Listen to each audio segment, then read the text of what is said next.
20స్లో ఉన్న ప్రతి ఒక్కరికి 2 ప్రశ్నలు ఉంటాయి. నాకు నచ్చింది ఏంటి, నేను చేస్తుంది ఏంటి. మొదటి ప్రశ్నకు సమాధానం వెతికేంత గ్యాప్ ఉండదు. రెండో ప్రశ్నకి సమాధానం ఇచ్చేంత ఆప్షన్స్ ఎవరికి ఉండవు. కానీ నాకు అవసరం ఆ రోజు వచ్చింది. కెరీర్కి ప్యాషన్కి మధ్య కన్ఫ్యూజన్లో ఇది నా కౌంట్డౌన్ 1 నుంచి 10 దాకా. నేను తీసుకోవాల్సింది ఒక్క డెసిషన్. నాకున్నవి 2 దారులు, జాబ్ ఆర్ నాకు నచ్చిన పని. నేను సమాధానం చెప్పాల్సిన వ్యక్తులు 3.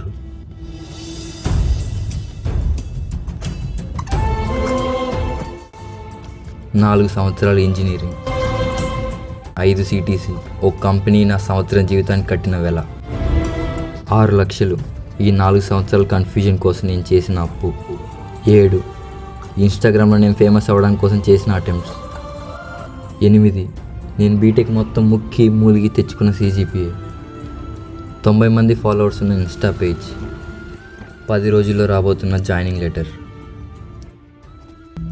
ఇది నా కథ. ప్రతి ఒక్కడికి ఒక కథ ఉంటుంది. ఆ కథలో ఒక పెద్ద డెసిషన్ తీసుకునే టైం వస్తుంది. ఇక్కడ వాడు తీసుకునే డెసిషన్ కరెక్టా రాంగా అనేది పక్కన పెడితే, దానివల్ల వచ్చే కాన్సిక్వెన్సెస్ అన్నీ ఫేస్ చేసి వాడు గెలుస్తాడా లేదా అనేది ఇంపార్టెంట్. ఇప్పుడు నేను ఒక డెసిషన్ తీసుకోబోతున్నా, అండ్ ద రెస్ట్ ఈజ్